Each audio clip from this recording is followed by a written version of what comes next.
Namaste and good morning, Swagatam, Buongiorno, from whichever part of the world you're logging in. My deepest, heartfelt blessings, gratitude, and respect to each and every one of you. We have been looking at the beautiful concept, the concept of mudra.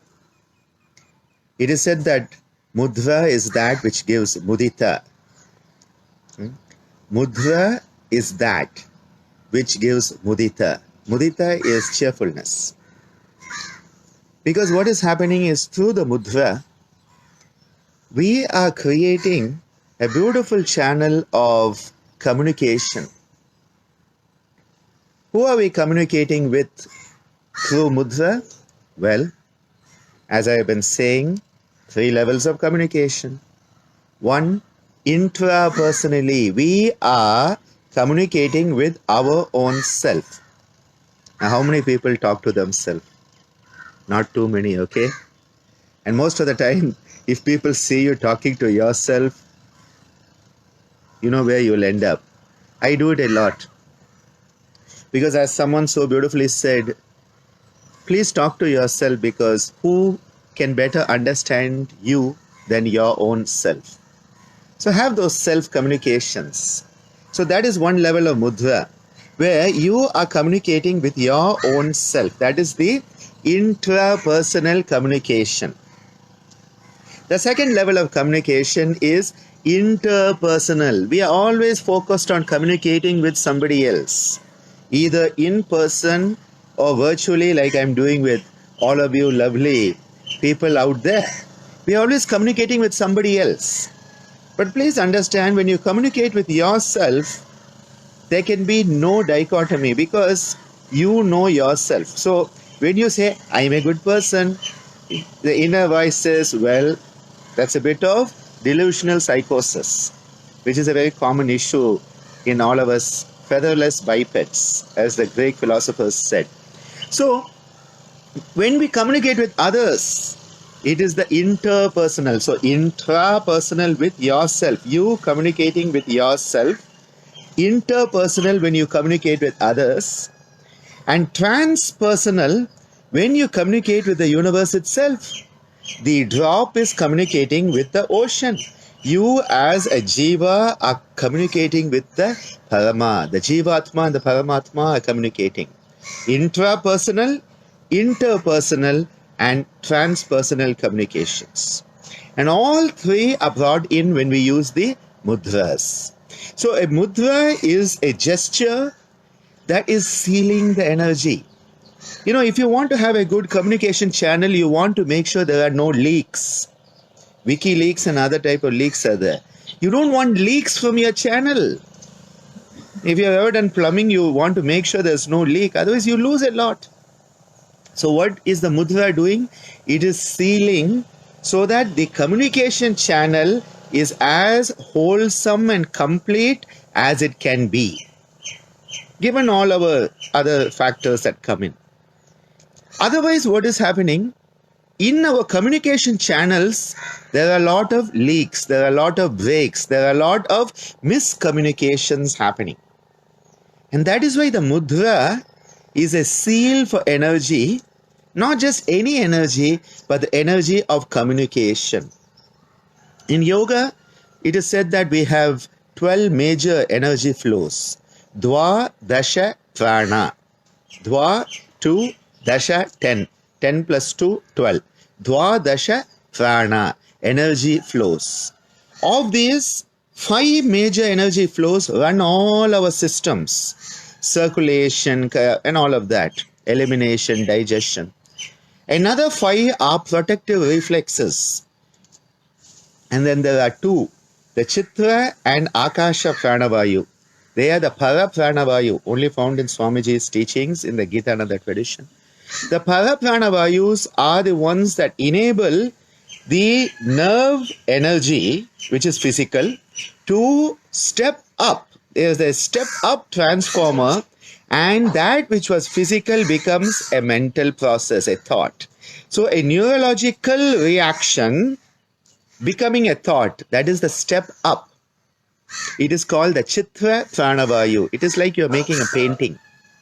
And then the second one is Akasha Pranavayu, where you download from the cosmos, the cosmic net. I was talking about Prajna Loka yesterday. That Prajna Loka, that cosmic net, we are downloading from it, from the ether, the original Ethernet. Akash is Ethernet. From that nothingness, which is everythingness, because nothingness and everythingness are both the same. 0 and 9 are the same in Yantra. Okay? We are downloading.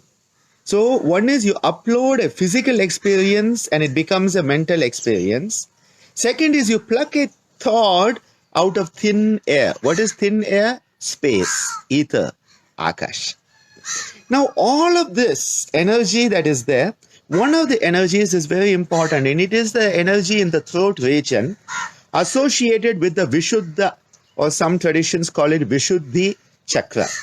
And this is the energy of communication. It is called Vak. Vak is communication. Again, the crazy translations done by linguistic experts who are not yoga experts. And I keep on repeating this rant again and again, that most of the people who translated our yoga scriptures and whose translations are being used were linguistic experts. They were not subject experts. And so they have just translated as it is, Vak, speech. Now, speech is not the only method of communication. I have my loving family in Italy, my Italian yoga family. I just love them and the Italian food, and I was supposed to be with them actually today. And because of this pandemic, we have postponed the plan of Divya and me traveling. But you know, with Italians and Indians also, we communicate a lot with our hands. And it is often said, if you want to keep an Italian quiet, and Sangeeta would appreciate that a lot, is tie the hands behind the back. If you tie the hands behind the back for an Italian, they cannot talk anymore. Well, a lot of us are like that, and I'm especially like that. As you all know, I communicate a lot with my hands. So communication is not only what you say, how you say it. From where does it come? What is the thought that is being expressed in the word, and is that word being followed by an action? Thought, word, action. Are they integral? Is the person an integrated person of integrity? That is communication. Mudras are the subtle communication, because the gestures, you can say anything you want with your mouth, but the gestures do not lie. They are like the electrical poles put together. You go and press that switch, that light goes on whether you like it or not, whether you believe it or not, that light goes on because you have pressed that switch. It's as simple as that.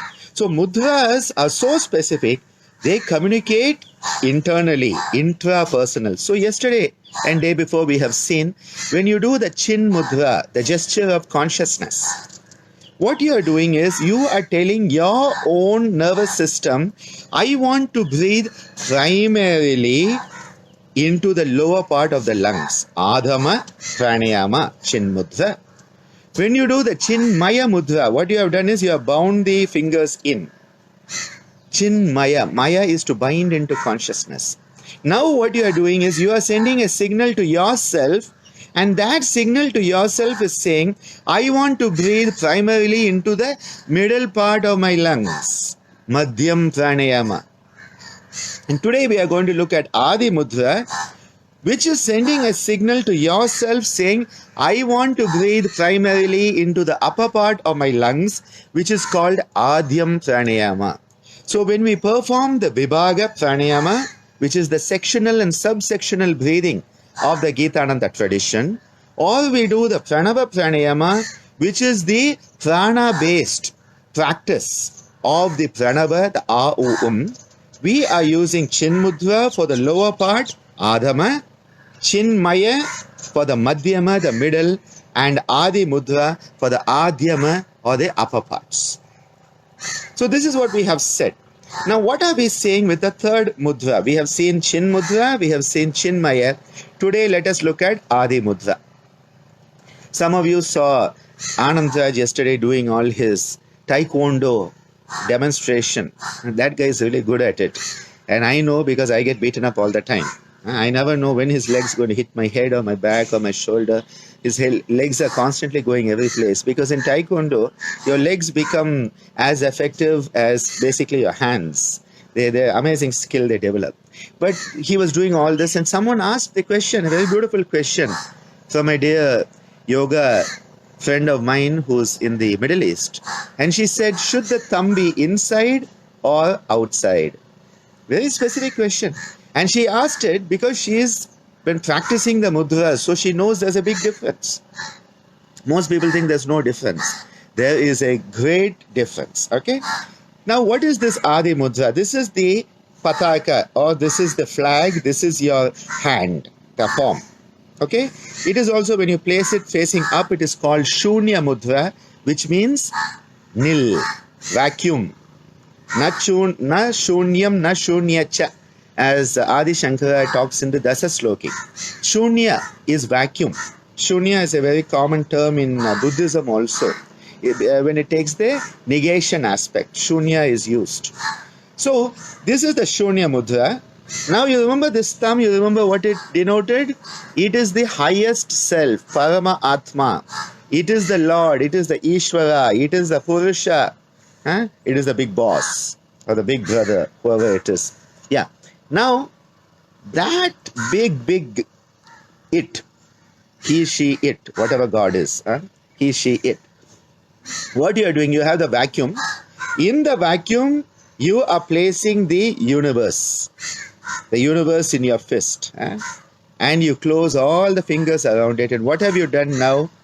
The fist has obscurated what lies within.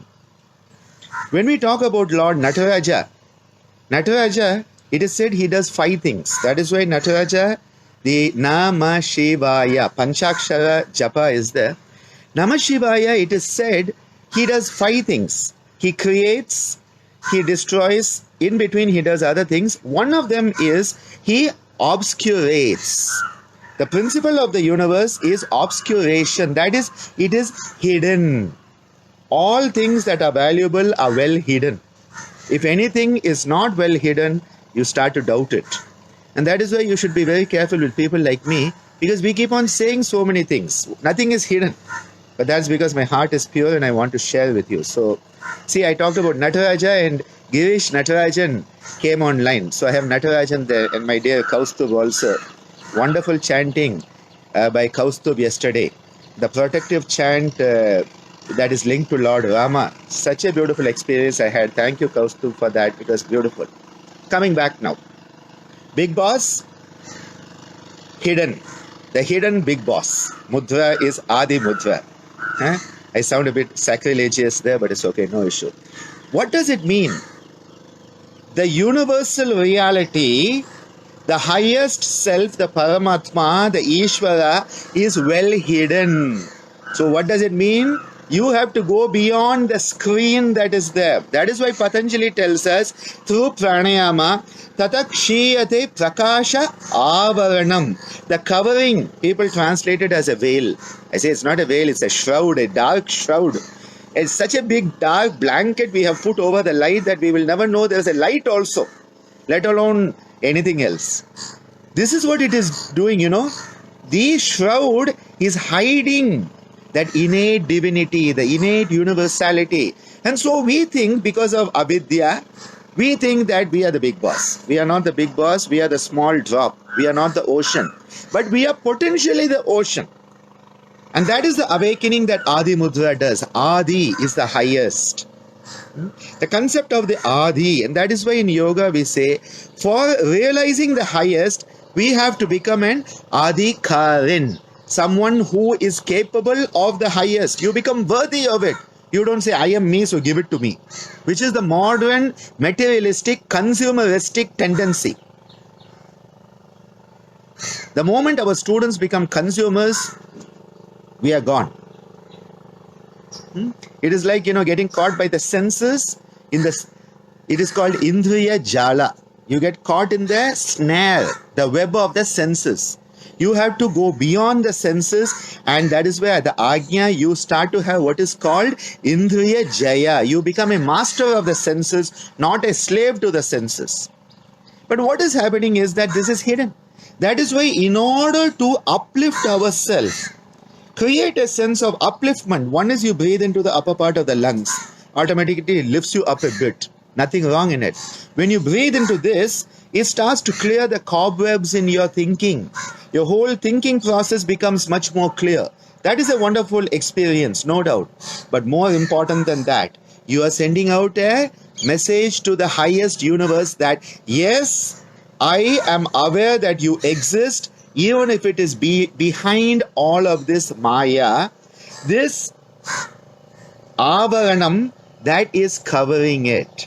And I will transcend by my effort. I will transcend by my self-effort, conscious abhyasa, by my sadhana. I will transcend and open myself up so that I can see. I can see that amazing experience. That is why our great rishis of India were called rishis. You know, the rishi is one who can see. Again, we have limited it. It's not just see, perceive. You have that amazing perception of the universal reality. Then you become a rishi. My father used to be called a rishi, and Kaustubh is teasing me about growing my beard. My father was a true yoga rishi, no doubt about it. He looked at rishi. I am having trouble keeping this beard. Thanks to the lockdown, I cannot go and get a trim done, so put up with me for a little longer beard till that time. A rishi is one who can see, who can witness. It is called Sakshi Bhava, where you are a witness. You become a witness of that universal reality. For that, you have to be capable of it. Most people are not capable of even seeing their TV properly, let alone the divine reality. Aadhi Mudra is a gesture that says, I want to breathe into my upper lungs, Adhyam Pranayama. I want to communicate with the highest universality. I want to be fit to communicate with that universality. So let's perform this Aadhi Mudra, okay? And we place it on the upper inner aspect of the thighs. Let us close our eyes and perform 3 rounds of the Makara Nada, the sound that comes with this area, okay? So join me. Breathe out. Take a deep breath into the upper parts of your lungs. And breathing out with a beautiful sound.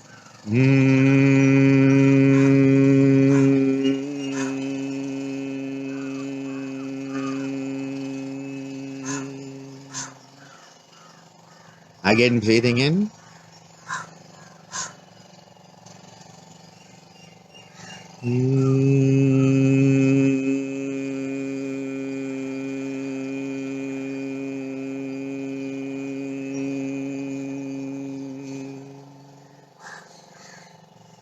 Breathing in.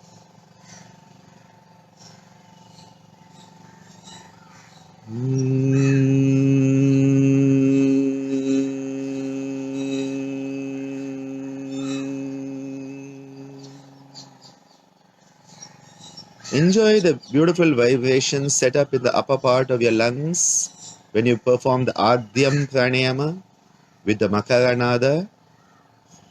How that is energizing your head and neck region, enabling your whole nervous system to have a harmonious sense of sukham, wellness, a sense of wholesomeness, purnam, manifesting through you, invigorating the special senses, invigorating the cranial nerves, all those parts of your brains, and most importantly, that hypothalamus, the heart of all our activities, the regulator of our autonomic function, our neuroendocrine function, our neuroimmune function, our appetite, our satiety, thirst, temperature, the homeostatic master key, the hypothalamus. Rub your palms together, generating a nice warmth. Place the warmth over your eyes, your forehead, and your head. Today we have been looking at the Aadhi Mudra. You communicate with yourself saying, I want to breathe into a certain part of the lung primarily. As I said yesterday, you are going to breathe into all parts of your lungs whether you like it or not. That is how physiology is. But you can focus on a certain area, and when the mind goes there, the energy will flow there predominantly. Yato mana tata prana. Where the mind goes, the energy flows. And that is why when we do these mudras, we have to be very contemplative. You cannot be doing the mudra and thinking of what's for lunch today. It's not going to work that way. You have to be mindful, full of mind, and you have to be careful, full of care. That is so vital. On the 16th morning, I'll be giving a very special session from 7 to 8 on the yogic self-care page of Saita.